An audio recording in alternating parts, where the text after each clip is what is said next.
Hello, welcome to our webinar on academic integrity. In this webinar, we'll briefly cover how to maintain academic integrity in your academic journey at Teachers College. First, what is academic integrity? Academic integrity is the expectation that all members of an academic community, including students, teachers, and researchers, act with honesty, trust, fairness, respect, and responsibility. It's also about applying these values to your own work and to the work of others. In other words, academic integrity is about being honest and responsible in your scholarly activities. It means doing your own work and giving credit to others for theirs. Violations of academic integrity include cheating and plagiarism. In this webinar, we'll talk about plagiarism specifically, what it is, and how to avoid it. Plagiarism is a common form of academic dishonesty. It involves using someone else's work or ideas without giving them proper credit. This can include copying text directly, using someone's ideas without citation, or even paraphrasing incorrectly. In North American universities, plagiarism is often seen as a serious offense. The consequences can be severe and can include academic penalties, loss of credibility, and even legal issues.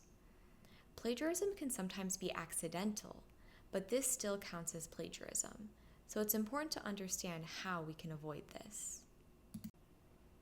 To avoid plagiarism, first and foremost, provide appropriate credit to your sources by adding citations for all direct quotations, paraphrases, and summaries.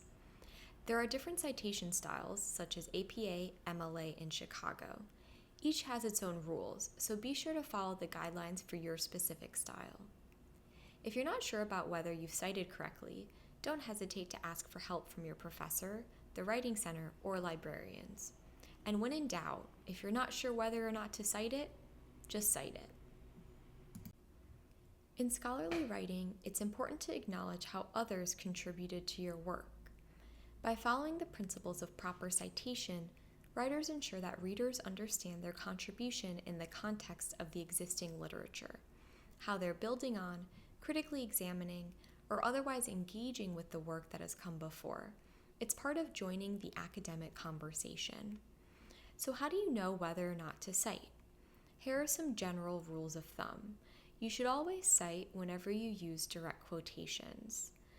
This includes verbatim quotations of 2 or more consecutive words. You should also always cite whenever you paraphrase or summarize.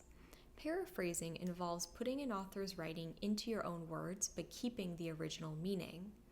Summarizing involves briefly explaining a longer text using your own words. You do not need to cite common knowledge. This includes generally accepted information or facts. Let's get a bit more specific. You should cite any statistics, data, or studies from others, scientific theories or philosophical ideas, original opinions from others, exact words or unique phrases from others, as well as others' visual aids, including diagrams, charts, illustrations, and pictures. You do not need to cite your own lived experiences, your own results from labs or experiments, your own artwork and media such as images, video, and audio created specifically for that paper. You also do not need to cite common knowledge such as folklore, common sense observations, myths, urban legends, and historical events. You also do not need to cite generally accepted facts. Let's take APA style as an example. APA style is the most commonly used citation style at Teachers College, but it's not the only one, so make sure to follow the style indicated by your professor. APA style includes in-text citations and a reference list. The in-text citation format is author, year. For example, if you were citing a source Bachman and Palmer 1996, your in-text citations would look like this. Notice that there are 2 types of in-text citations, narrative and parenthetical. In-text citations help readers easily find the sources that you used. In addition to the in-text citations, you'll also include a reference list at the end of your paper. This enables readers to see everything you cited in the text and find the original sources. Make sure that every source you cite in the text is also in your reference list. There are specific rules for citing different source types, such as journal articles, books, or videos, so make sure to follow the rules for that specific source type. For more information on how to cite, you can visit websites like the APA Style website or Purdue OWL's citation guides. You can also visit the website of Teachers College Graduate Writing Center, where we have lots of resources to help you maintain academic integrity during your time at Teachers College. We encourage you to explore the resources offered by the Graduate Writing Center. For example, you can find various pre-recorded webinars at the Graduate Writing Center website, including a webinar on academic writing in APA style. The Writing Center also has virtual and in-person workshops throughout the year, individual consultations, various writing guides, such as one on generative AI, and links to other online resources. Finally, make sure to review your course syllabi, where many of your instructors will have academic integrity policies. Here's an example.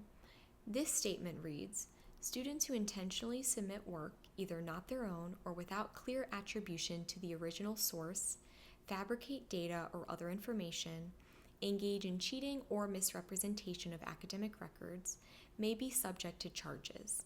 Sanctions may include dismissal from the college for violation of the TC principles of academic and professional integrity, fundamental to the purpose of the college." Also see your syllabus or check with your instructor about their policy on generative AI use. This may vary by instructor and course. In conclusion, remember that upholding academic integrity is crucial to your success. Always strive to do your own work and give credit where it's due. If you're ever in doubt, seek help. It's better to ask and learn than to risk the consequences of plagiarism. Thanks so much for listening. This webinar is brought to you by the Teachers College Graduate Writing Center and the Office of Graduate Student Life and Development.